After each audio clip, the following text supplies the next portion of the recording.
The average funeral cost in the US is about $9,000. Most Americans have less than $500 in savings. And so on one of the worst days of our lives, many of us are forced into crippling debt so that we can celebrate the lives of the people we love. I still feel like nothing really prepares you.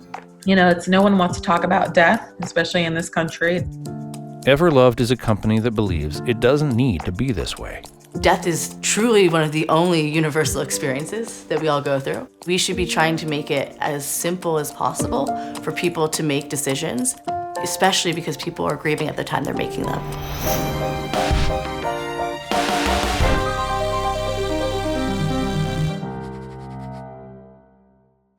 I don't think I'd ever fully thought about how I wanted to be remembered before I started Everloved. And now that seems almost crazy to me. When I decided to start Everloved with Eric, I was still kind of in the idea phase and figuring out what to do.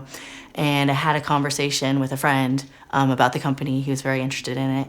And he mentioned that he would never want to have kind of a traditional funeral. Sadly, actually on the first day, I found out that he passed away. And I learned that his parents had decided, instead of having a traditional funeral, that they were just going to have a big meal at a restaurant. I was able to message his mom and say, hey, I don't know if he ever actually mentioned this to you, but he actually essentially told me that that's what he would have wanted. And she got a lot of comfort from that. Saying that kind of stuff, it's important, it matters. And people shouldn't shy away from those conversations. Yeah, people have a hard time making educated decisions around funeral care because as a society, we don't like to talk about death. So very few people actually plan in advance. And then when you're dealing with that extreme grief of losing someone, people tend to just go along with basically whatever is recommended to them. All right. Hi, good morning. Hi, how are you? I wonder if you can talk about what it feels like to have to make really, really important choices on those days when you are really suffering or really hurt. This is Diana. Her father recently passed away, and before she knew about Everloved, she was faced with finding a funeral home for him as quickly as possible. So, when someone passes away, you really don't know what to do. It all happened really, really quickly. Everything, all the choices.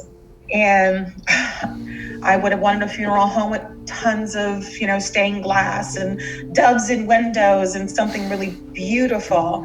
And again, we were relegated to who could pick up his body within, 4 hours. It was very just cold, very blunt. There were a lot of things I didn't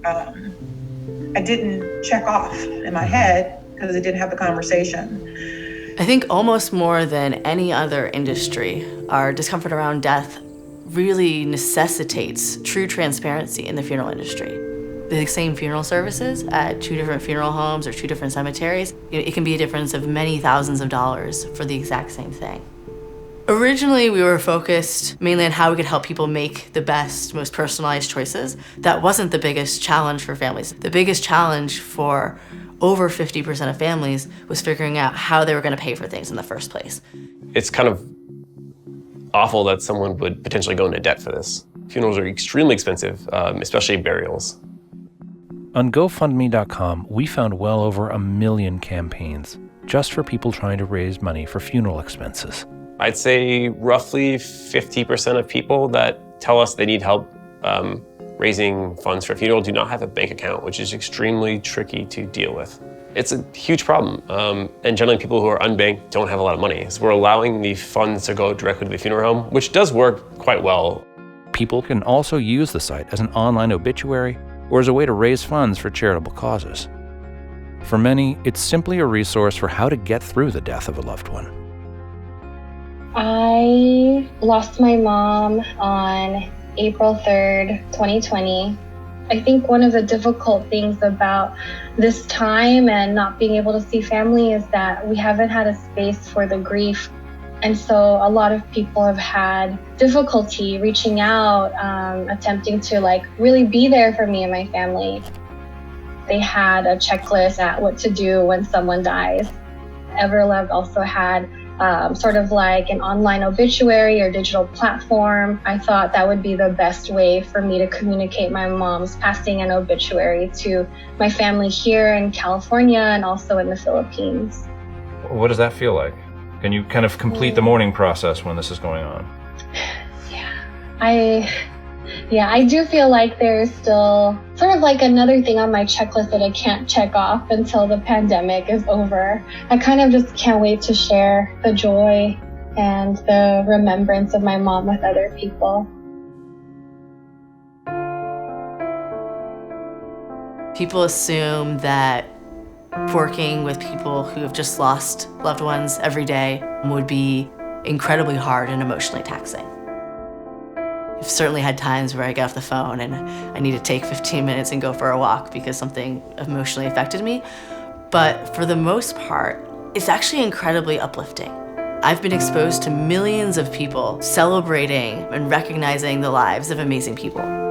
And the overall emotion is not sad. It's actually like, wow, people are incredible.